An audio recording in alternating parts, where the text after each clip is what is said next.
மேடையில் அமர்ந்திருக்கின்ற திரையுலக முன்னோடிகள், இயக்குநர்கள், அன்புக்குரிய திருமதி ரம்யா கிருஷ்ணன் அவர்கள், ஊடக நண்பர்கள் மற்றும் விழாவை சிறப்பிக்க வந்திருக்கின்ற அனைத்து நண்பர்கள், தம்பி விஜய் பிரபாகரன், அத்தா நல்லா இருக்கல அத்தா? படத்துக்கு எங்கேருந்து நான் ஆரம்பிக்கிறதுன்னு தெரியல. டைரக்டர் கே விஸ்வநாத், இங்கே டைரக்டர் நிறைய பேர் இருக்காங்க. அவர் வந்து ஒரு இன்டர்வியூவில் சொல்லியிருந்தாரு, ஹீரோஸ்னா 2, ஹீரோயின் వచ్చారు అన్ని ప్రొడక్షన్లో డిఫరెంట్ అన్నీ వచ్చింది. ఈ సీన్లు ఎదురా ఫస్ట్ షాట్ సీన్ పేపర్ ఉన్నాయి, டைலாக் ఉన్నాయి, ஃபர்ஸ்ட் ஷாட்டு அதான் டைரக்டரோட சேலஞ்சு. சீன் டெய்லி இருந்துக்கிட்டே இருக்கா, எதடா ஃபர்ஸ்ட் ஷாட்டுன்ற மாதிரி. இப்போ எங்கேருந்து ஆரம்பிக்கிறதுன்னு தெரியல எனக்கு. ஏன்னா நான் விஜயகாந்த் சாரையும் ராவுத்தர் சாரையும் ஆரம்பிக்காமல் நான் தொட முடியாது. மதுரை வடக்கு ஆவணி மூல வீதி, மேல் ஆவணி மூல வீதி சந்திப்பில் ஜேனாஸ் ஃபிலிம்ஸ்னு ஒரு டிஸ்ட்ரிபியூஷன் ஆஃபீஸில் 2 பேருமே அந்த அப்படின்ற மாதிரி. ராவுத்தர் சார் ரொம்ப அழகாக இருப்பார், கண்ணுமா. இவர் கதர் வேட்டி கதர் சேட்டை 2 பேரும் வேட்டியை கட்டிட்டு காலத்துக்கு மேலே வச்சுட்டு தான் நிற்கிற 2 பேரும். கீழே இருந்து பார்க்கும்போது நமக்கு வேற ஒன்றும் பிரச்சனை இல்லை, அண்ட்ராய்டு போட்டுப்பாங்க, இப்படித்தான் தூக்கி நிற்கிறேன். நாங்கள் அங்கே ஒரு படிப்பதற்கு, நான் டுட்டோரியல் காலேஜ் ஸ்டூடெண்ட்டு, ஒரு படிப்பதற்கு அங்கே பேப்பர் படிச்சிருப்போம். எனக்கு ஒரே பீரியட் 45 மினிட்ஸ் முடிஞ்சு உட்காந்துருந்தா 2 பேர் வருவாங்க. அங்கே ஒரு பாய் கடை ஒன்று இருக்கும், அது வந்து ராவுத்தர் ஐயா இப்ராஹிம் சொந்தக்காரர். 2 பேரும் காலை மேலே வச்சு கையை விட்டு ப்ளூ பேட் அப்படி எடுத்து ஒரு டி-ஷர்ட்டு 2 பேரும் படிச்சுட்டு நாங்கள் பேப்பர் படிச்சுட்டு அந்த 2 பேர் வந்தோடனே எங்களுக்கு அள்ளுவாங்க. யாரா இந்த உருவத்தை நம்ம பார்த்து வா, இந்த கை அப்படி இப்படி கூப்பிடுறாரு, வா இல்லைங்க அண்ணே டுட்டோரியல் படிக்கும். எந்த டுட்டோரியல்? வாசன் டுட்டோரியல். யார்? இருளப்பேன். அந்த அந்த பிரின்சிபல் பேர் இருளப்பேன் கிடையா? தமிழ் அடிக்க முடியல அண்ணா. இல்லைண்ணே, என் கூட ஓஎஸ் சேர்ன ஒரு போலீஸாக இருந்து ரிட்டையர். யாரா 2 பேரும் வர்றாங்க, நம்மளுக்கு விரட்டானுங்க, தெரியலடா, எனக்கும் தெரியாதடா. பார்த்தா அதுக்கப்புறம் சேனாஸ் ஃபிலிம்ஸ்னு சொல்லி ரஜினிகாந்த் சாரோட சங்கர் சலீம் சைமனோட டிஸ்ட்ரிபியூட்டர் ஆஃபீஸ் வருது. அதுக்கப்புறம் தான் விஜயகாந்த் சார் இனிக்கும் இளமை படம் நடிக்க வந்தாங்க. திரும்பவும் நான் வந்து அவரை பார்த்தது TMM2 தம்பி கார், அம்பாசிடர் கார் இருக்குல்ல, அது வந்து நியூ பசாரில் ஒரு மார்வாடிக்கிட்ட ஃபைனான்ஸ் போடுறதுக்காக ராவுத்தர் சாரும் விஜயகாந்த் சாரும் உட்காந்துருக்காங்க. நாங்கள் பாரதிராஜா ஆஃபீஸில் வேலைக்கு சேர்ந்துட்டேன். நான் உள்ளே போய் நுழையிறேன், 2 பேர் உட்காந்துருக்காங்க. நம்ம அண்ணே வணக்கம்ண்ணே, நான் உங்களை அங்கே வடக்காணி நான் பார்த்துக்கேன். அப்படியா, இங்கே என்ன பண்ணுறேன்? நான் பாரதிராஜ்.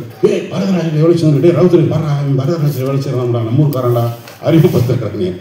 ஃபைனான்ஸ் போட்டு அந்த TM2 2 கார் வாங்குறியா, செகண்ட் ஹேண்ட் காரு, நல்லா ஓடணும், படுவானம் பார்க்குறியா? அண்ணே பார்க்குறேண்ணே. அதுக்கப்புறம் இப்படி இதை பற்றி பேசினா ஒரு மணி நேரம் பேசணும். விஜயகாந்த் சார் வச்சு படம் எடுத்து எஸ் சார் ஒரு படத்துக்கு 10 நிமிஷம் பேசலாம்னா விடிய ராமாயணம் மாதிரி ஆகிடும். ஸோ விஜயகாந்த் சாரோட இந்த கேரக்டரைசேஷன் தான் கடைசி வரைக்கும் அவர் எல்லாருக்கும் வேண்டியவராக இருந்தவர். சரி, ஃபிலிம் இன்ஸ்டியூட்டில் இருந்து படிச்சுட்டு வந்தவங்க ப்ரொடியூசர்ஸுக்கு ஃபேவரபிளாக இருக்க மாட்டாங்கங்கிறது ஒரு பெரிய ஒரு மித்து இருந்துகிட்டே இருந்துச்சு. அப்போது Selvamani sir, R Udhayakumar sir இவங்களை பற்றி பேசுறதுக்கு முன்னாடி இவங்களுடைய தாத்தா திரு ஆபாவனம் நினைவுபடுத்தாமல் பேசினா அது அழகில்லை. அவர் தான் முதல் ஊழல் விழிகள் விஜயகாந்த் சாரோட கலரையே மாற்றினதுல ரொம்ப முக்கியமானது ஃபிலிம் இன்ஸ்டியூட் அதனுடைய முதல் காரணகர்த்த ஆபாவனம் சார். நம்ம விஜயவாணிஸுடைய லேபுக்கு ஆப்போசிட்டில் ஒரு மாடி, அந்த மாடியில் தான் ஆபாவனம் சார் ஆஃபீஸ் இருக்கும். அடிக்கு ஒரு முறை விஜயகாந்த் சார் கதர் செட்டோட ராவுத்தர் 2 பேர் வந்து ஆஃபீஸில் உட்காந்து டிஸ்கஸ் பண்ணிட்டு அப்புறம் தான் அந்த ஃபண்டிங் வந்து ஒரு பெரிய லெவலில் பம்ப் பண்ண ஆரம்பிச்சு பெரிய கிராண்டியர் ப்ரொடக்ஷன் ஆரம்பிச்சது. அதுக்கப்புறம் தான், அதுக்கு முன்னாடி வந்து அதுக்கப்புறம் வந்து குஞ்சுமோன் சார் வந்தாங்க, கதிர் வந்தார், மணிரத்னம் வந்தார். ஆனால் அதுக்கு முன்னாடி இவங்க தான் ஆபாவனம் சார் வந்ததுக்கப்புறம் தான் ஃபிலிம் இன்ஸ்டியூட் முடிச்சுட்டு நேராக ராஜாபாதர் ஸ்ட்ரீட்டுக்கு போங்க, கதை சொல்லுங்க. சரி, இப்போ புலர் விசாரணையும் டைரக்டருங்கெல்லாம் நிறைய பேர் இருக்கீங்க, வளர்ற டைரக்டருங்க யாராவது இருந்தீங்கன்னா ஒரு கேள்வி எடுத்துக்கோங்க. புலர் விசாரணை கேப்டன் பிரபாகரன் ஒரு வரையில் கதை சொல்லுவேன். படம் ஓடுறதுக்கு கதை வேணும் இல்லை? டைரக்டர்ன்ற யாருன்னா கதை இல்லாமல் சினிமா எடுத்து ஓட வைக்கிறது தான் டைரக்டர். அப்புறம் தான் வசனம் வந்துருது.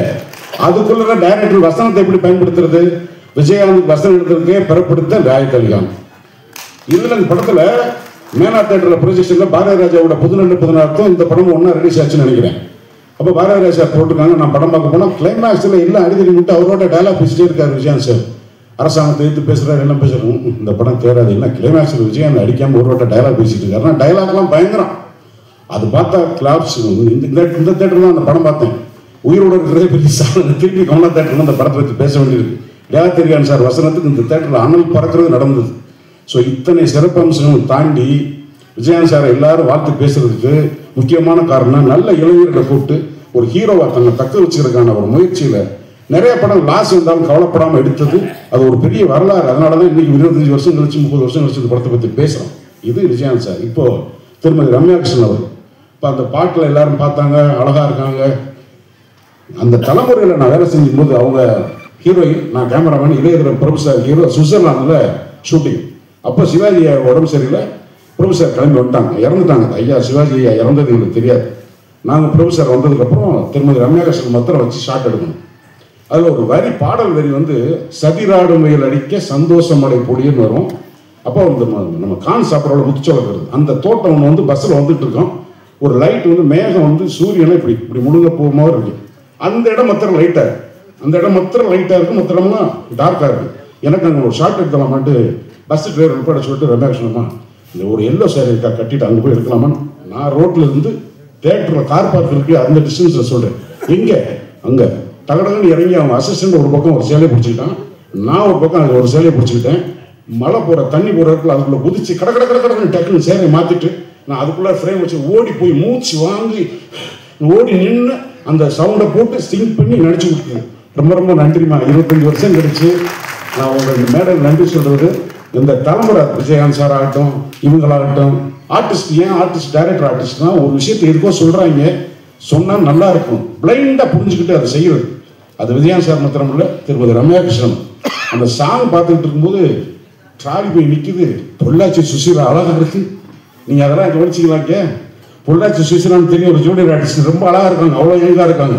சரி அவங்க இருக்காங்களா, மசூத் தெரு டேவியமாக ஷாட் வச்சிருக்கு சார், இப்போ தான் பார்க்குறேன் 32 வருஷம். அதுக்கப்புறம் இந்த ட்ராலி போய் நிற்குது, அவங்க ஆர்டிஸ்ட் பேர் மறந்து போச்சு, அவங்க சைட் அடி போவாங்க, யாரும் கண்டுக்கிற மாட்டாங்க. இப்போ பேரலைகளோட எல்லாம் நம்ம வாழ்ந்துட்டு தான் வந்திருக்கோம். ஒரு நல்ல நினைவு இந்த படம் கொடுத்தது. வாய்ப்புக்கு நன்றி. இந்த படம் நிச்சயமாக வெற்றி பெறணும்.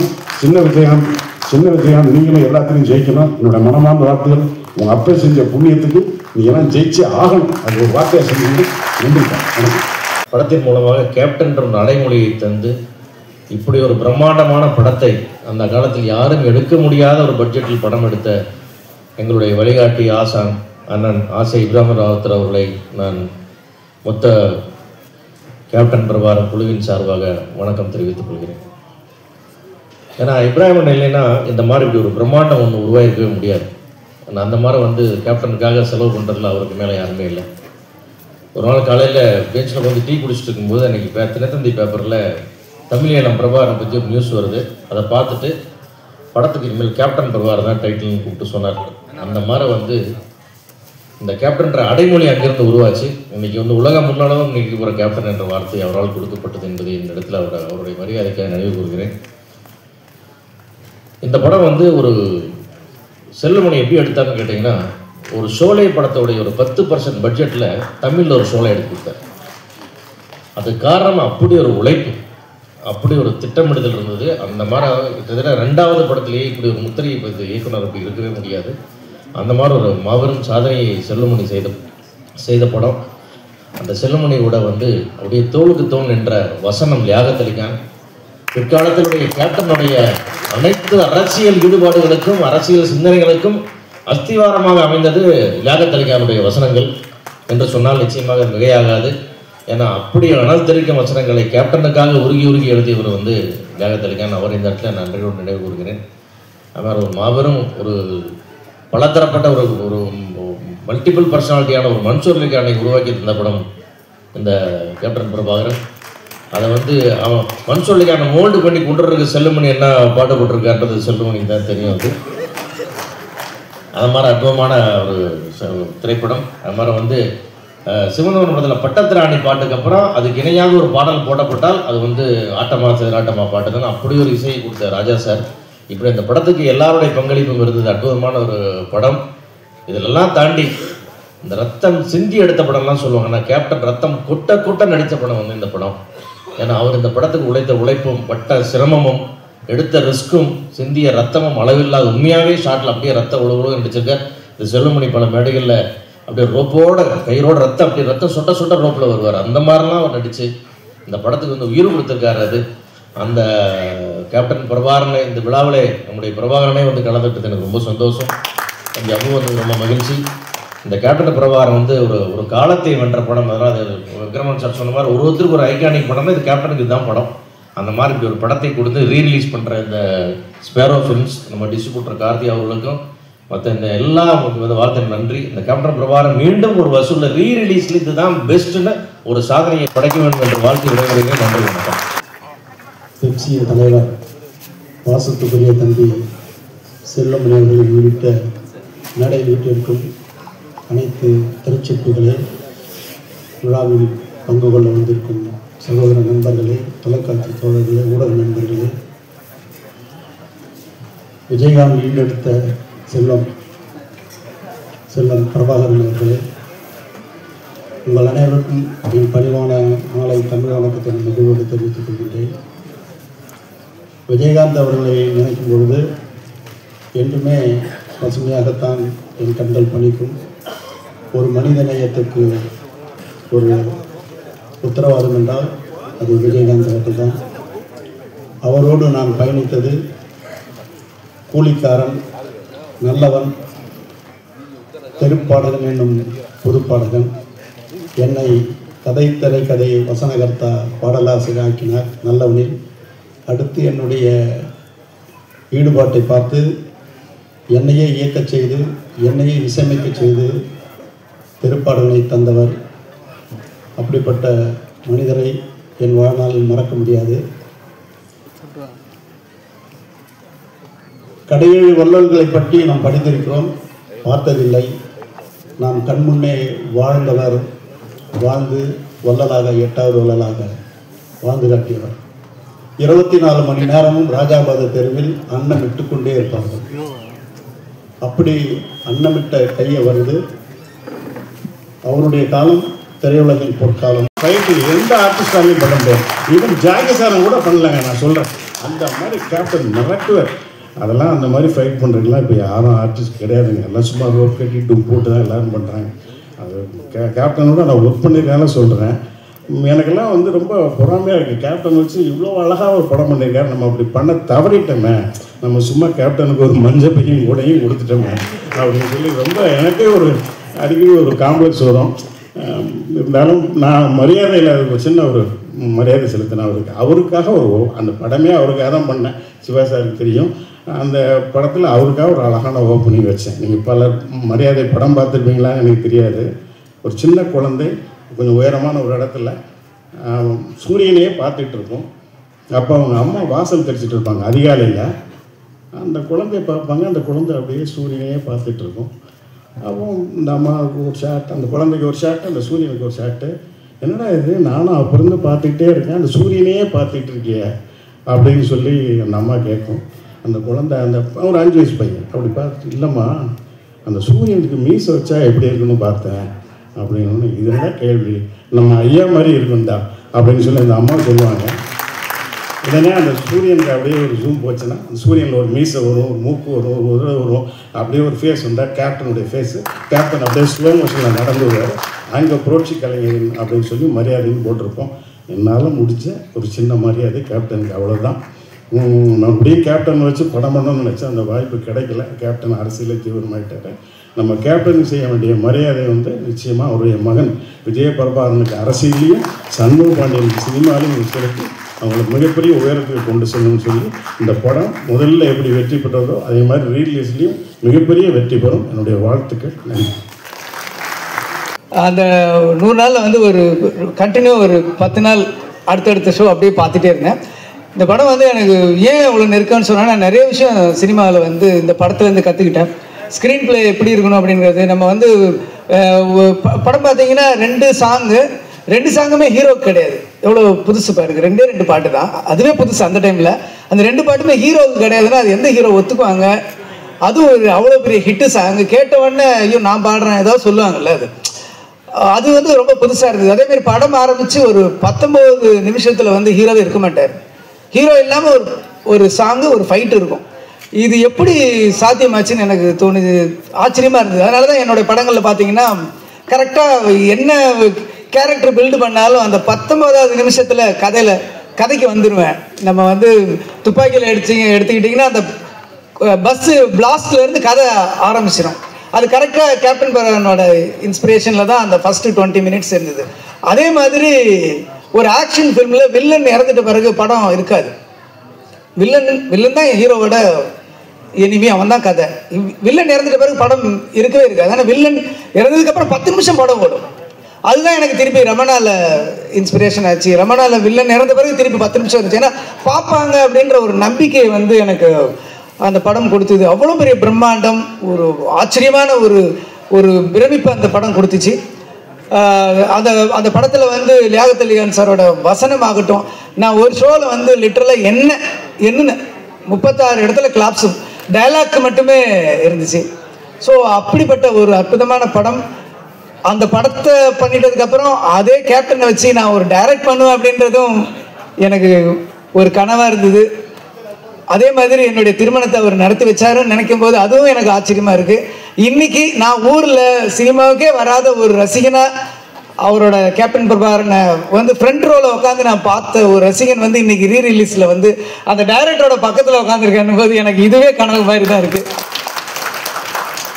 ரொம்ப நன்றி சார் எங்கெல்லாம் கூப்பிட்டது. இப்படி ஒரு அற்புதமான படத்தை கொடுத்துருக்கீங்க. கண்டிப்பாக இந்த ஜெனரேஷன் ஆடியன்ஸ் வந்து ஒரு படத்தை பாருங்கள், எப்படி அந்த பிரம்மாண்டத்தை கொண்டு வந்திருக்காரு. தமிழில் வந்து ஒரு இங்கிலீஷ் படம் மாதிரி அந்த டைமுக்கு அந்த ட்ரெயினில் ஒரு ஃபைட் ஒரு ஷாட் மட்டும் வந்திருக்கும். அதை பார்த்தீங்கன்னா உங்களுக்கு அவ்வளோ ஆச்சரியமாக இருக்கும். ஆக்ஷன் சீக்வன்ஸ்லாம் பிரமாதமாக இருக்கும். அந்த 20 மினிட்ஸ் பில்டப் பண்ணி அந்த ஹீரோவை வந்து அந்த போலீஸ் ஸ்டேஷன் ஃபைட்டுக்கு முன்னாடி ஒரு ரோட்டில் அடித்து அங்கேருந்து போய் போலீஸ் ஸ்டேஷனில் இது பண்ணுவாங்க. அந்த ஃபைட்டுக்கு மட்டுமே தியேட்டர் பிளாஸ்டாக இருக்கும். இந்த தடவை பாருங்கள் இந்த படத்தை, ரொம்ப உங்களுக்கு பிடிக்கும். என்னை கூப்பிட்டு அழைத்த அனைவருக்கும் நன்றி. Thank you sir. விஜய் பிரபாகரன் அவர்களுக்கும் எனது வாழ்த்துக்கள். நீங்களும் பிரபாகரன் அந்த கேப்டன் பெயர் போல புகழ் உச்சையை அடைய வேண்டும் என்ற வாழ்த்தி விடைபெறுகிறேன். நன்றி, வணக்கம். Thank you so much sir. வெற்றி வந்த போதும் பண்பாகவும் அன்பாகவும் நடந்து கொண்டவர், தோல்வி வந்த போதும் துவளாமல் தைரியமாகவும் வீரமாகவும் விளங்கி வருபவர். தீயினால் காய்ந்த புற்கள் கருகி எரியலாம், எரிந்து கருகலாம், ஆனால் தங்கம் சுட்டாலும் ஜொலிக்கும், சங்கு சுட்டாலும் வெண்மை தரும். தங்கத்தை போன்ற உயர்ந்த குணமும் சங்கை போன்ற வெண்மையான நேர்மையான குணமும் ரன்ல சப்வே ஃபைட்லாம் கிரியேட் பண்ணுறதுக்கெல்லாம் ஒரு இன்ஸ்பிரேஷன் மாதிரி இருக்கும். அப்படி ஒரு ஆக்ஷன் பிளாக்கு. ஸ்கிரிப்டை பற்றி பேசும்போது கேப்டன் பாபா நான் அவாய்ட் பண்ணி பேசவே முடியாது. நான் சொல்கிறது பிரம்மாண்டம் மட்டும் இல்லை. ஒரு படம் ஒரு வீரப்பனை பிடிக்கணும் அதை நோக்கி போகுது. வீரப்பனை பிடிச்சாச்சு, ஆனால் வீரப்பனை சுட்டுட்டாங்க.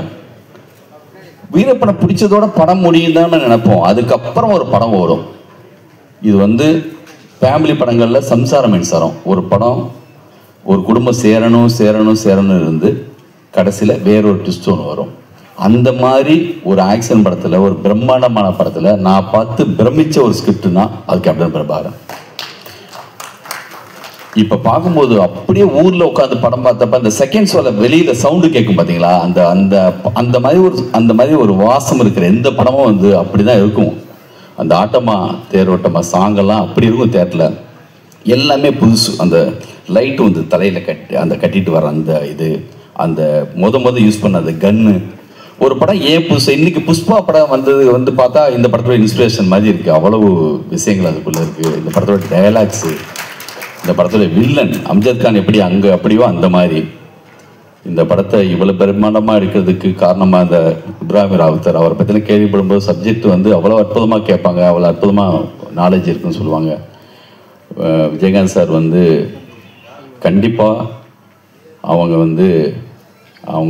அவங்களுக்கு வந்த ஒரு க்ரௌடு இருக்குல்ல, யாரோ நான் எங்கெங்கேயோ கேட்பேன். படத்தில் ஹீரோவாக நம்ம பார்த்துட்டே இருக்கோம், ஆனால் ரியல் லைஃப்பில் அப்படி ஒரு ஹீரோ வந்து அந்த வீரம், அவருடைய துணிச்சல், எத்தனை இடங்கள்ல அவரை பற்றி பேசுறதுனால கேள்விப்பட்டுட்டு அப்படி ஒரு பெரிய பிரமிப்பு இருக்கும் அவங்க மேலே. அந்த குடும்பத்திலேருந்து விஜய் பிரபாகர் வந்திருக்காங்க. அவங்க செஞ்ச எல்லா விஷயமும் உங்களுக்கு பின்னாடியும் வாழ்நாள் மொத்தமும் அப்படி பின்னாடி வந்துகிட்டே இருக்கும். நீங்களும் அந்த மாதிரி உயரத்தை கண்டிப்பாக தொடரணும். மேலையில் உள்ளவங்க எல்லா பெரியவங்களுக்கெல்லாம் வணக்கம். எல்லோரும் லெஜண்ட்ஸாக இருக்காங்க. நான் தான் சும்மா வச்சா சார் இருக்குதுலையே.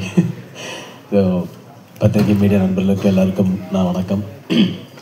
கேப்டன் பிரபாகரன் படம் வந்து நான் சின்ன வயசில் சூப்பர் கீத் தேட்டர்னு ஒரு ப்ரிவியூ தேட்டர் இருக்குது சார். சூப்பர் கீத் ப்ரிவியூ தேட்டரில் நான் கேப்டன் பிரபாகரன் ப்ரிவியூ பார்த்தேன் எங்கள் அப்பாவோட. ஸோ இன்றைக்கி அந்த விழாவில் எனக்கு பேசுறது ரொம்ப சந்தோஷமாக இருக்குது. கேப்டன் எனக்கு எப்படி பர்சனலாக என்ன சொல்கிறது, அவர் வந்து இப்போ எனக்கு சின்ன வயசில் எனக்கு ஃபோன் பண்ணி நிறையா விஷயங்கள் வந்து அப்போ அந்த டைமில் நான் சினிமா வந்ததுக்கப்புறம் நீ டான்ஸ் கிளாஸ் போனியா, ஃபைட் கிளாஸ் போனியா, கரெக்டாக போறியா அப்படின்னு வந்து எனக்கு எப்பயுமே எனக்கு சொல்லிகிட்டே இருப்பார். அப்பா கிட்ட பேசி கேட்பாங்க. ஸோ அது மாதிரி அதுக்கப்புறம் நடிகர் சங்கம் வந்ததுக்கப்புறம் கேப்டன் வந்து அவங்க கூட ரொம்ப க்ளோஸாக எல்லாருமே வந்து அவரை மாதிரி ஒரு ரியல் ஹீரோ வாழ்க்கையில் நம்ம பார்க்கவே முடியாது. கேப்டன் தான் ரியல் ஹீரோ. இந்த தமிழ் சினிமாவுக்கு மட்டும் இல்லை, அவர் ரியல் ஹீரோ. அவரை மாதிரி ஒரு மனசு நான் கூட இருந்து பழகியிருக்கோம், பார்த்துருக்குறோம். ஸோ அப்படிப்பட்ட ஒரு கேப்டன், அந்த கேப்டன் பிரபாகரன் பார்க்கும்போது எனக்கு வந்து ரொம்ப கிட்டத்தட்ட ரிப்பீட்டடாக அந்த படம் பார்த்துருக்கேன். நான் சின்ன வயசில் ரிப்பீட்டடாக படம் பார்த்துருக்கேன் நிறையா வாட்டி.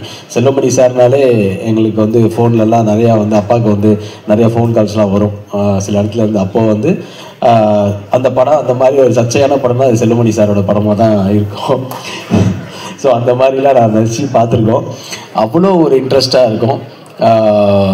அதாவது இப்போ கேப்டன் அவ்வளோ மிஸ் பண்ணுறோம். நான் சின்ன கேப்டனாக வந்து எங்கள் விஜய் பிரபாகரன் இதில் பார்க்குறேன். ஸோ அவர் நிச்சயமாக அவர் ஒரு பெரிய இடத்துக்கு வரணும். எங்கள் கேப்டனுக்கு எடுத்து சின்ன கேப்டனும் அது இந்த இடத்துக்கு வரணுன்றது என்னுடைய ஆசை. படம் தான் அவருக்கு பெரிய அடையாளம் மனுஷனுக்கு. ஏன்னா அவர் சொன்னார்ல, அவர் சொல்லி பெஸ்ட்டு. ஆமாம், இதுக்கு எத்தனை படம் நடிச்சிருக்காரு. ஆனால் என்ன படித்தா சரி கேப்டன் பரவாயில்ல, மனுஷனுடைய பண்ண அந்த வில்லன் வேடம் அவருக்கு ஒரு நடிப்பு இதுலேயே பெரிய அடையாளம். அப்புறம் செல்வமணி சார், எல்லாரும் படம் எடுப்பாங்க, படம் வெற்றி அடையும், பேர் எடுப்பாங்க. ஆனால் செல்வமணி சார் வந்து இந்த ஒரு படத்தில் ஒரே குடும்பத்துக்கு 2 பேரை கொடுத்துட்டாரு. ஒன்று புரட்சி கலைஞராக இருந்த விஜயகாந்த் அவரில், அதுக்கப்புறம் கேப்டனுங்கிற பேரை கொடுத்தாரு. அப்போ அதே குடும்பத்துக்கு பிரபாகரங்கிற அவருக்கு பிள்ளைக்கு பேர் கொடுத்தாரு. ஒரே குடும்பத்துக்கு 2 பேரை கொடுத்தவர் நம்ம ஆர்கேஎஸ் செல்வமணி சார். அவர் ட்ரெய்லரு சாங்கம் பார்த்துட்டு உண்மையிலே கொஞ்சம் மிரண்டு போயிட்டோம். நம்மளுக்கே கொஞ்சம் குற்றம் வந்துச்சு. என்னடா பண்ணோம், ஒன்றும் பண்ணலையோ அப்படிங்கிற அளவுக்கு முயற்சி ஆகி போச்சு. அவர் வந்து இயக்குனர் சங்க தலைவராக இருந்திருக்காரு, பெப்சி தலைவராக இருந்திருக்கிறாரு. ஆனால் இப்போ வந்து சீக்கிரம் படம் பண்ணணும் சார். ஏன்னா திருப்பி உங்களை ஒரு இயக்குனராக திரைகளை பார்க்கணும்னு ஒரு ஆசை அந்தளவுக்கு வெளியே வந்துடுச்சு.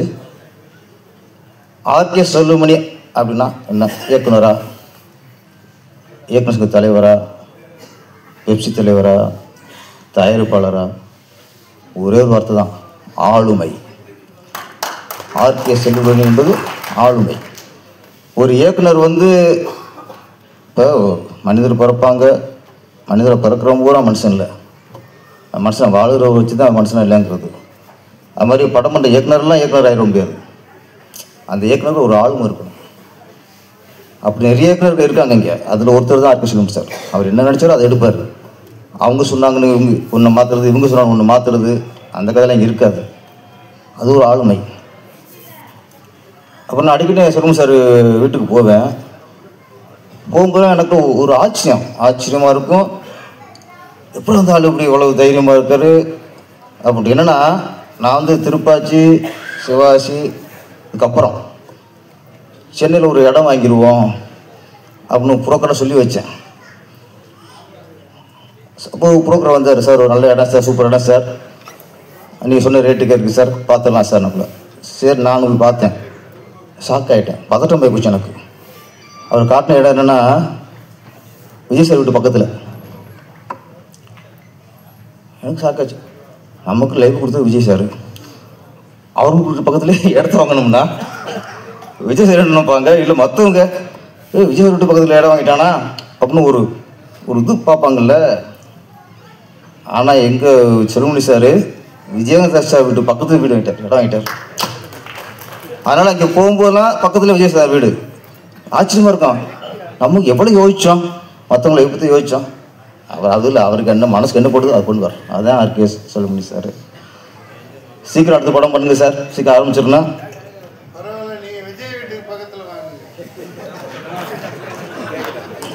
கேட்கல இப்போ அதுதான் டைம் ஆச்சு. அவர் டைமே போச்சு. இப்போ எனக்கு டைம் ஆகலை, அவர் டைம் ஆனதுனால என்ன சீக்கிரம் பேச சொல்கிறாரு. சீக்கிரம் முடிச்சிடுங்க.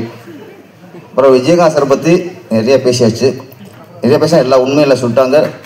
ஏன்னா வள்ளல், மற்றவங்களுக்கு பசி ஆற்றவர், உணவு போகிறவர் எப்படி சொல்லியாச்சு.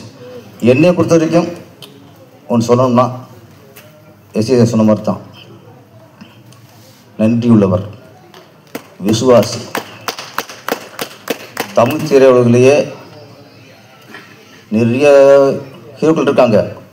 ஆரம்ப காலகட்டத்தில் புது இயக்குகிற கதை கேட்டு படம் பண்ணுவாங்க. வளர வரைக்கும் வளர்ந்து ஒரு இடத்துக்கு உட்காந்ததுக்கப்புறம், அவங்களுக்குன்னு ஒரு மார்க்கெட் உட்காந்ததுக்கப்புறம் ஜெயிச்ச டேரக்டர் மட்டும்தான் கதை கேட்பாங்க, ஜெயிச்ச இயக்குனர் மட்டும் தான் படம் பண்ணுவாங்க. ஆனால் கேப்டன் அவர் மட்டும்தான் 157 படம் பண்ணியிருக்காரு. 150 படத்துக்கு அப்புறமும் புதிய இயக்குனருக்கு வாய்ப்பு கொடுத்த ஒரே கதாநாயகன் கேப்டன் விஜயகாந்த் அவர்கள். இடத்துல 52 புது இயக்குனர் உருவாக்கியிருக்காரு. தமிழ் ஃபீல்டில் யாரும் அப்படி இல்லை. காரணம் மனசு. மற்ற வகை ஜெயிச்சவனால நம்ம வெற்றி அடைகிறத விட நம்ம வெற்றி ஒருத்தனை உருவாக்கணும். அப்படி பலர் உருவாக்குனவர் தான் கேப்டன் விஜயகாந்த் அவர்கள். ஒரு என்னன்னா, இப்போது நிறைய பேர் சினிமா, நிறைய பேர்,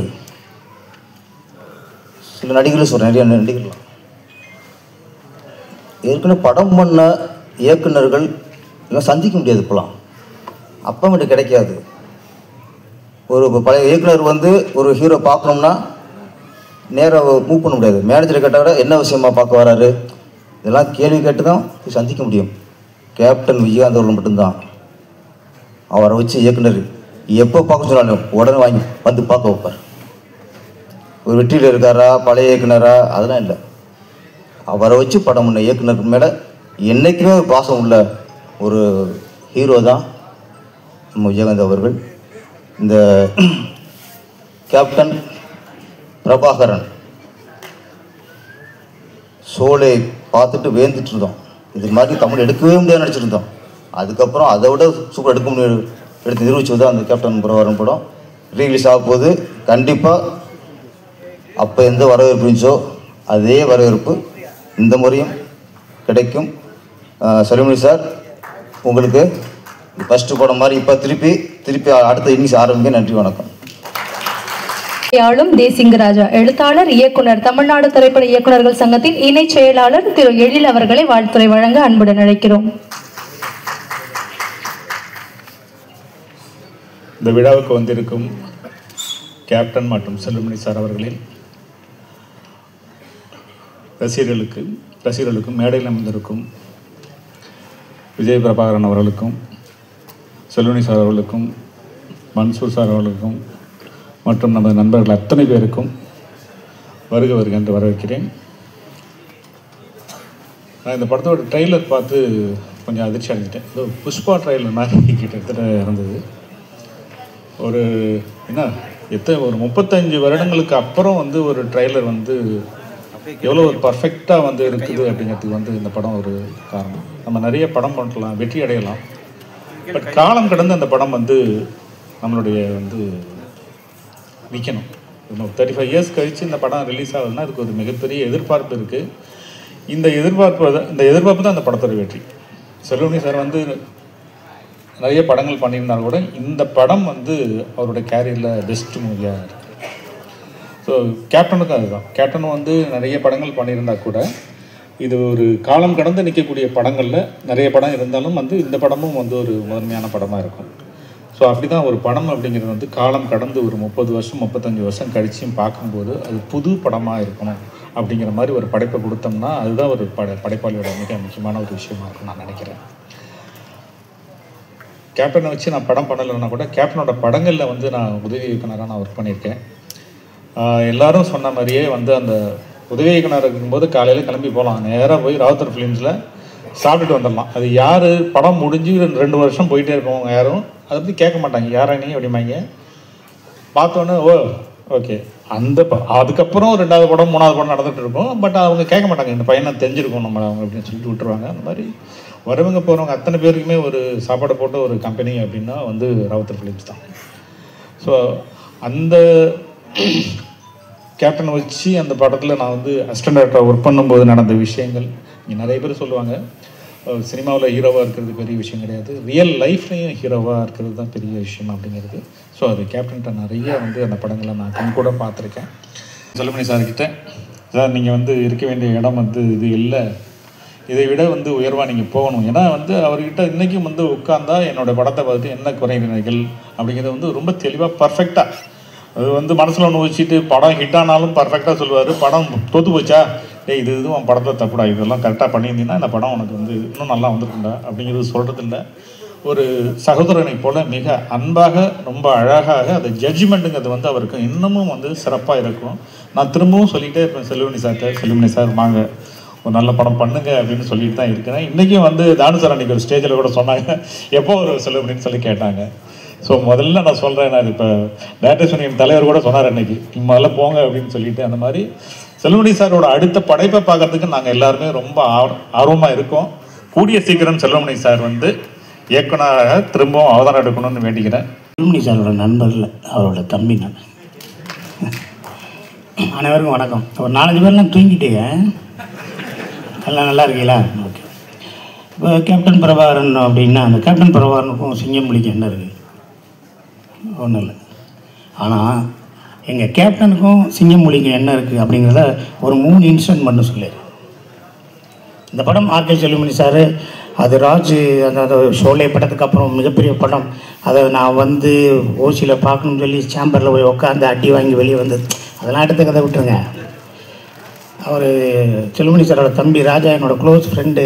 அவங்க அண்ணன் என்ன செய்கிறாரு, எப்படி பேசுகிறாருன்னு பொழுதுனையும் கேட்டுக்கிட்டே இருப்பேன். சும்மா இருந்தேன் சொன்னிகிட்டே இருப்பார். நான் வந்து உதவி இயக்குனராக இருக்கும் பொழுது, அதாவது என்னால் வந்து சினிமாவுக்கு வர்றதுக்கு முன்னாடி எனக்கு ஒரு லாஸு அப்படின்னா செல்வமணி அண்ணனால தான். என் வீட்டு பெட்ஷீட் காணா போச்சு. எங்கன்னா எங்கள் ஊர் பெரியவளம் பக்கத்தில் கும்பக்கரையில் ஆட்டமா தேரோட்டமா சாங்கு, நைட் எஃபெக்ட் 3 மணி 4 மணிக்கு தான் சாங் முடியுது. அந்த சாங்கை பார்க்கணும்னா அந்த ஃபால்ஸுக்கு போகணும்னா ஒரு ஷார்ட் எடுப்பாங்க, அதுக்கப்புறம் பிரேக் விட்டுருவாங்க. நான் அந்த பாறையில் போய் பெட்ஷீட்டை வச்சு பொத்தி படுத்துட்டேன். அப்புறம் திருப்பி ஆட்டமானது எங்கேயோ ஓடுறாங்கடான்னு ஓடினேன். திருப்பி வந்து பார்த்தேன் பெட்ஷீட்டை காணோம். அதுக்கப்புறம் சைக்கிள் பஞ்சரு. திருப்பி ஒரு வாரம் கழித்து சாங்கெல்லாம் முடிஞ்சிருச்சுனாங்க. அங்கிட்டு ஆண்டிப்பட்டி பக்கத்தில் ஏதோ ட்ரெயின் ஃபைட் எடுக்கிறேன் நாங்கள். எங்கள் அம்மா சொல்லிச்சு, அங்கேயும் பெட்ஷீட் எடுத்து போனேன், நான் விளக்கமத்து பண்ணி சாத்து போடுங்க. அப்புறம் இங்கே சினிமாவுக்கு வந்து அசிஸ்டன்ட் டைரக்டர் அந்த படம் ரிலீஸ் ஆகும்போது போய் பார்க்க முடியல. எங்கள் கேப்டன் இருந்ததுனால தான் நான் அசிஸ்டன்ட் டைரக்டராக இருந்தேன். ஏன்னா அவர் இருந்த ஆஃபீஸில் நான் சோறு சாப்பிட்டதுனால தான் எங்கள் சொந்தக்காரனே சொல்லிட்டு போயிட்டான், இனிமேல் நீ சென்னையை விட்டு வரவே மாட்டேன், உனக்கு சோறு போடுறதுக்கு ஒரு ஆள் இருக்காரு, நீ அங்கே சாப்பிட்டு நல்லா இருக்கும். அதை எங்கள் கேப்டனை வச்சுக்கிட்டு வேணுண்டா படத்தில் நான் தான் ஆடியோ ஃபங்க்ஷனில் நான் தான் எடுத்து நான் தான் ஆங்கராக நான் பேசினேன். அந்த பேசி முடித்ததுக்கப்புறம் எங்கள் நிக்காஸ் ப்ரொடியூசர் என்னை தாஜ் கன்னிமராக சாப்பிட போயிட்டார். அப்போ எங்கள் கேப்டன் வந்து எங்கள் அண்ணன் சுதீஷ்கிட்ட சொல்லி, அவன் சிங்கப்படி சாப்பிட்டானா எங்கே இருக்கானான்னு சொல்லி போய் பார்த்து என்னை கன்னிமராவில் வந்து சுதீஷ் சார் நீ சாப்பிட்டேலான்னு சொன்னார் கேப்டனு. அது சொன்னேன், இல்லைண்ணே நான் சாப்பிட்டேன், நீங்கள் தானே இருக்கேன், நான் இந்த அமீர்லாம் சாப்பிட்டுருக்கோம் அப்படின்னு. இதுக்கு முன்னாடி என்னென்னா, நான் சுந்தர்சி சார்கிட்ட அசிஸ்டன்ட் டைரக்டர் வேலை பார்க்கும்போது எங்கள் சுந்தர்சி சார் வந்து ஒரு வீடு இருந்துச்சு. அது கேப்டன் சாரோட வீட்டுக்கு எதிர்த்தாப்பில் ஒரு வீட்டில் குடியிருந்தார். அவங்க ஐவி சசியோட வீடு, சீமா அவங்களோட வீடு, அதில் 2வது மாடியில் இருந்தார். 8th வீடு கேப்டன் சார் வீடு. நான் சாரை காலையில் பார்க்க 7:30 மணிக்கு போயிடுவேன். போயிட்டு அப்படியே பார்ப்பேன். பார்த்துட்டு இரவு 7:30 மணிக்கு மேலே மொட்டை மாடிக்கு போவேன். மொட்டை மாடிக்கு போயிட்டு எதுக்கு போவோம், நான் டி சங்கரனு கேமராமேனு எல்லோரும் போய் உட்காந்து அங்கே பேசிக்கிட்டு இருப்போம், ஏதோ சாப்பிட்டுக்கிட்டு இருப்போம். அப்போ அங்கிட்டு பார்த்தோம்னா அங்கேருந்து தூரமாக கேப்டன் நிற்பார். ஷூட்டிங்லையும் அப்படிங்க நான் போகணும்னே, வருஷம் பூரா ஷூட்டிங் போகிறது நீங்கள் ஒரே எழுத்தல்ல அப்படிம்பாரு. ஆச்சா காலையில் பார்க்கலாம் தூங்கு அப்படின்ட்டு போயிடுவார். அப்புறம் ஒரு 4 நாள் கழித்து வர்றேன், விஜயகாந்த் சார் விட்ட ஃபோட்டோ எடுக்கணும்னு சொல்லி பிரசாத்துலேருந்து ஒரு கியூ, பிரசாத்துலேருந்து காவிரி ஸ்ட்ரீட்லேருந்து ஒரு கியூ நிற்கிது வீட்டுக்கு முன்னாடி. நான் அசிஸ்டன்ட் டைரக்டர் வெளியே போய் ஒவ்வொருத்தரா போன்னு தள்ளி விடுறேன். அப்போ விட்டுக்கிட்டே இருக்கையில் அவர் வந்து பார்க்குறாரு லேசா, இது சார் சுந்தர் சார்கிட்ட வேலை பார்க்குறாரு அசிஸ்டன்ட் டைரக்டர்னு அவரோட உதவியாளர் சொல்கிறேன். அப்படியா, எந்த ஊர்? மதுரை பக்கம் தேனி பெரியவளம். அப்படியா, எல்லாம் ஃபோட்டோ எடுக்கிறாங்க. வா நீ ஃபோட்டோ எடுக்கலையான்னாரு. நான் உங்களை வச்சு படம் எடுக்கணும்னு. என்னது உங்களை வச்சு படம் எடுக்கணும் நினைச்சுட்டா, நீ பத்திரிக்கிற அப்படி சண்டை பேசுகிறேன் அப்படின்னு போயிட்டார். போனதுக்கப்புறம் அஜித்தை வச்சு படம் பண்ணுறோம். உளவுத்துறை ரிலீஸ் ஆகுது, எதோ ஆகுது, விஜயகாந்த் சாரை வச்சு பண்ணணுமே எதடா பண்ணுறது, என்னடா பண்ணுறோம். அடுத்துக்கடுத்து சூர்யா வச்சு ஒரு படம் பண்ணலாம்ட்டு இருக்கோம். அதில் ஒரு நாள் கெஸ்ட் ரோல் பண்ணணும். விஜயகாந்த் சாரை வச்சு யார் கெஸ்ட் ரோல் பண்ணுறது, ஒரு நாள் யார் கெஸ்ட் ரோல் பண்ணி யாரோ பேசுகிறாங்க. நான் இடையில கலைப்புலி தானே சார் இருக்கார், பாலா சார் இருக்கார், விஜயகாந்த் சார் ஒரு நாள் எப்படி வருவார், அவர் எப்படி வருவார், அதெல்லாம் வரமாட்டார், பேசி பார்க்கலாம் சார். அப்புறம் பாலா சார் பேசினார், தானே சார் பேசினார், என்னை அனுப்பிச்சிட்டாங்க. நான் நேராக போகிறேன், அவர் வீட்டுக்கு போகிறேன். போனோன்னே என்னை பார்த்தோன்னே வட ஒரு 10 நிமிஷம் கழிச்சு வா, ஏன்னா என்னை ஒரு நாள் நடிக்க சொல்லி ஒரு டைரக்டர் வந்து கதை சொல்ல வர்றேன். அவள் போட்டோம், நீ வெளியே கொஞ்சம் நான் பேசுகிறேன். இல்லைடா ஒரு நாள் நடிக்க சொல்கிறாரா தானு பாலெல்லாம் பேசுனாரா, நீ 10 நிமிஷம் இது நான் பேசுகிறேங்கிற இல்லைன்னாரு. இல்லை அதுதான் நானுன்னு. இல்லை நீயா, இல்லைடா நீ இப்படி சொல்கிற, நான் தான் சொன்னேன் உங்களை வச்சு படம் எடுக்கணும்ல. நான் அடிக்க மாட்டேன்டா ஒரு நாள். நான் இப்படி நீ அடிச்சேன்னா நான் அத்தனை பேர்த்து அடிக்கணும். நீ அடிக்கலைன்னா எப்படி படம் ஒன்றும் பாரு. சூர்யா வந்தானுமா அப்படியா, சூர்யா நடிக்குதா வரேன்டா போடான்ட்டு. ஒரு 10 நாள் கழிச்சு டேட்டு கொடுக்குறாரு. ஃபிலிம் இன்ஸ்டியூட்டுக்கு போகிறேன், அவர் நடிச்சுக்கிட்டு இருக்காரு. சார் என்கிட்ட நான் மேனேஜர் போயிட்டேன், நான் வந்துட்டேன், போய் சொல்லுங்கள் டேரக்டர் நான் வந்துட்டோம், கேமராமேன் ரத்னவெல்லாம் வந்துட்டோம், உள்ளே போங்கன்னு. உள்ளே போனேன் சார் யூனிட்டே வந்திருக்கணுன்னு அவனை பூனை பிடிக்கும். உன்னை யார் யூனிட்டை கூப்பிட்டு வர சொன்னது, நீ படம் எடுக்க முடியலண்ணே, நீங்கள் சூர்யாலாம் மீட் பண்ணுற சீன் எடுக்க முடியல, இங்கே கேமரா இருக்குது, இங்கே ஜூனியர் ஆர்டிஸ்ட் இருக்குது, இங்கே டைரக்டர் இருக்காரு, நான் இருக்கேன், நீங்கள் எதுக்கு மேலே கூட செலவழிச்சுக்கிட்டு இருக்கீங்க, நீ ஏன் ரத்னவேலு சூர்யா அது 3 பேர் மட்டும் வாங்க, 3 பேர் தான் வரணும், மேனேஜரை கூட கூப்பிட்டு வா அப்படிங்கிறாரு. அவர் ஷூட்டிங்கை 3 மணி நேரம் நிப்பாட்டிட்டு அவர் ஷூட்டிங்கில் என்ன வேணும், நான் எங்கே நிற்கிறேன் சூர்யா சார் நான் ஒரு மாலையை போடுறேன், எதுக்கு சூர்யா மாலை செலவுலாம் அப்படிங்கிறார். 3 மணி நேரம், 1 மணி நேரம் கேப்டன் ஷூட்டிங் எவ்வளோ செலவாகும் பாருங்க. அவ்வளவு நல்ல மனுஷன். டப்பிங் கூப்பிட்டு போகிறேன், அப்பயும் ஒரு பொக்கே கொடுக்குறேன். இல்லை இந்த வர்றது டிரைவர் இவருக்கு 500 ரூபா கொடுக்குறா, இதுக்குடா ஏன்டா அப்படி பண்ணுறேன். இவ்வளோ நடந்துருச்சுங்க. தம்பி விஜய் பிரபாகரோட தம்பி சின்னவர் செம்மபாண்டியன், அவர் படம் மலேசியாவில் படம். அந்த படத்துக்கு நான் போய் நடிக்கணும்னு சொன்னாங்க. ஏதோ பேச்சுவார்த்தை, யாரோ ஏதோ பொருளையை கிளப்பிட்டு ஏதோ போயிடுச்சு. கேப்டன் போயிடுச்சு, என்ன சிங்கி புள்ளி காசு கட்டலாம் அப்படிங்கிற மாதிரி போயிடுச்சு.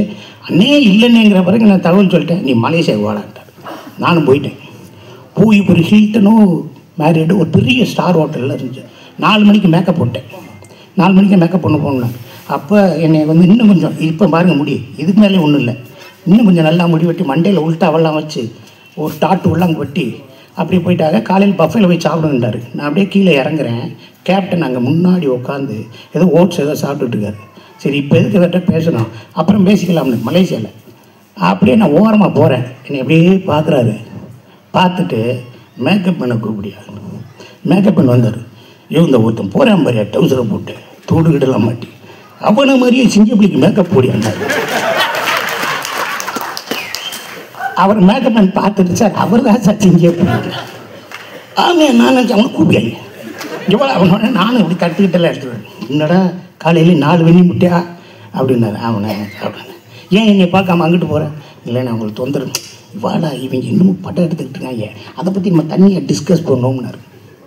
4 நாள் தாங்க ஷூட்டிங்க, 16 நாள் கூட இருந்தேன். என் கூடயே இருப்பார். அப்படி நடந்து போகும்போது என் தோள்பட்டிலே கை வச்சுருப்பார். ஏன்டா சிங்க அப்படின்னு பேர் வச்சாங்க, நீ ஏன்டா அண்ணனுக்கு என்ன கதை பண்ணல, நீ என்னடா செய்கிற, சரி இந்த சீனை எப்படா எடுக்கலாம், அண்ணே நீங்கள் அந்த ரைஸ் மில் நான் பழைய கதையை கேட்பேன், உன்னை கொன்றுவேன், என்னை பேச வச்சுக்கிட்டே இருக்கார், பேசாமல் இருப்பார். ஆனால் என் கூடவே இருப்பார். அந்த ஒரு நல்ல மனிதர், மிகப்பெரிய மனிதர். நான் பேசிக்கிட்டே இருந்தேன், 10 புத்தகம் எழுதுவேன் எங்கள் அண்ணனை பற்றி. எங்கள் அண்ணன் கேப்டன் பெறுவார். அந்த கேப்டன் பேர் கொடுத்த எங்கள் அண்ணன் செல்வமணி எனக்கு வாழ்த்துக்களை சொல்லிக்கிறேன். யாருமே மக்களே உங்களுக்கு புரியாமல் போயிடுச்சு, அவரை பற்றி புரியாமல் போயிடுச்சு. அவர் தோல்வியில் அடையலை, அவரை துரோகம் தான் வீழ்த்துச்சு. எங்கள் அண்ணன் விட்டதை என் தம்பி விஜய் பிரபாகரன் கொண்டு வருவார். எங்கள் அண்ணியாக இருக்காங்க, அவங்க கொண்டு வருவாங்க. நீங்கள் நல்லபடியாக இருக்கணும். சினிமாவுக்கு செஞ்ச போல் இன்னும் மக்களுக்கு செய்யணும்னு நினைக்கிறீங்க. விருதுநர் கைவிட்டாலும் இனி உங்களை எதுவுமே கைவிட்டாது, கவலைப்படாமல் இருங்க. அனைவருக்கும் வாழ்த்துக்கள். அதனா இப்பேற்பட்ட ஒரு மாபெரும் ஹாலிவுட் கலைஞன் சும்மாவா இருந்தாரு, நான் உங்களுக்கு படம் பண்றேன்னு எல்லா ப்ரொடியூசரும் கூப்பிடணும். அதுக்கு இந்த கேப்டன் பார் ரிலீஸ் ஆகணும்.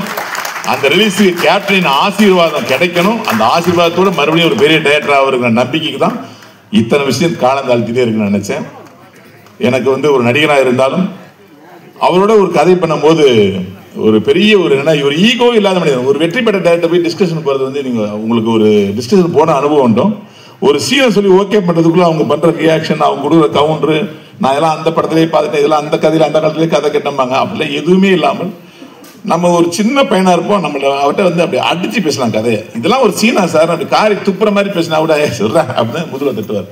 அந்த அளவுக்கு ஈகோ இல்லாத மனிதர் சார். சொல்கிறேன் சார், இந்த படத்துக்கு அப்புறமாவது தயவு செய்து நீங்கள் ஒரு படம் டைரக்ட் பண்ணணும். அதில் நான் ஒரு வசனகர்த்தாவோ இல்லை ஒரு திரைக்கதை ஆசிரியராவோ இல்லை உங்கள் தம்பியாவோ பணிபுரிய வேண்டிக்கிறேன். இந்த படத்தில் மன்சூர் அலிகானன் சார் தான் இந்த படத்தில் இங்கே இருக்கிறதுலே ஒரு பேலன்ஸ் மன்சூர் அலிகானன் சார் தான். நான் ஒரு கேள்வி கேட்டேன், சார் உங்கள் காலத்தில் நான் வில்லனா வேலை சார், நீங்களாம் ரிட்டையர் ஆனதுக்கு அப்புறம் தான் வில்லனா, எப்படி சார் இந்த மன்சூர் அலிகானன் சார் வீரப்பன் கேரக்டர் நீங்கள் ஃபீல் பண்ணீங்க? கொஞ்சம் கூட கலரும் சார் இல்லை, அந்த கம்பீரமும் இல்லை, அப்படியே மொழுன்னு வெண்ண மாதிரி இருக்கு. அந்த காலத்துல இருப்பாரு, இப்போ கொஞ்சம் கூட கொஞ்சம் கரண்டமுடா இருக்காது மீசெல்லாம் வச்சு. அப்போ ரொம்ப ஒரு மாதிரியா ஒரு பட்டர் கேக் மாதிரி இருப்பாரு. இவர் எப்படி சார் நீங்க வீரப்பன் கேரக்டர் யோசிச்சீங்க அப்படின்னு நான் கேட்டேன். ஏன்னா அதோடைய உள்ளர்த்தம் எனக்கு தெரியும். ஏன்னா வீரப்பன் கேரக்டருக்கு ஃபீல் பண்ண ஒரு நடிகர் இருக்காரு, அவர் அதுக்காக வாழ்ந்து அவர் தான் நினைக்கும் போது அதை ஓவர் பண்ணி ஒருத்தர் வராது, எப்படி வந்தார் சார் அப்படின்னு கேட்டேன். அதுக்கு அவர் சொன்னாரு, டேய் வீரப்பன் மாதிரி இருக்கிறவங்க எல்லாம் வந்தாங்கடா வீரப்பன் நடிக்கிறதுக்கு, ஆனா வீரப்பனா மாறியே ஒரு சுத்திட்டு இருந்தாங்க ஏரியாவில். யாரை பார்த்தா யாரு தெரியுமா, நான் வீரப்பன் போட்டு தெரியுமில்ல, இப்படிதான் பேசுவேன் எனக்கு முன்னாடி யாரை பார்த்தாலும். ஸோ இந்த ஆட்டிடியூடுக்காகவே அவனை ஃபிக்ஸ் பண்ணண்டா அப்படின்னாரு. பாருங்க, நீங்கள் வீரப்பனுடைய உருவமும் வீரப்பனுடைய உடம்பு இருந்தால் பத்தாது, அந்த தைரியம் அந்த கட்ஸ் உள்ள இருக்கணும். அதை நான் பார்த்தேன் மன்சூர்கான்ட்ட, அதனால தான் அவரை வீரப்பனாக்கு அப்படின்னாரு. ஒரு இயக்குனர் நினைச்சா எதையும் மோல்டு பண்ண முடியுது. மிகப்பெரிய உதாரணமே நீங்களா இவர் தான் வீரப்பன் நம்ப வச்சுதான் ஆர்கே சாருடைய பெரிய. ஸோ இந்த நேரத்தில் என்னுடைய அன்பு மன்சூர் அலிகானனுக்கு மிகப்பெரிய வாழ்த்துக்களை தெரிவிச்சுக்க. ஏன்னா ஒரு அதாவது எல்லாரும் சொல்லிட்டாங்க விஜயகாந்த் சார் பற்றி.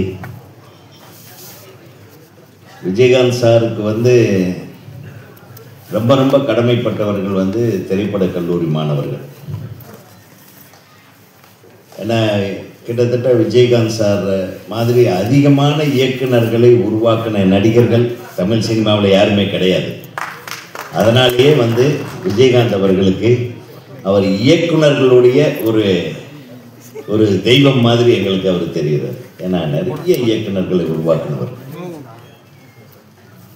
அதில் முதன்மையானவர்னு சொன்னால் நமது செல்வமணியை சொல்லலாம்.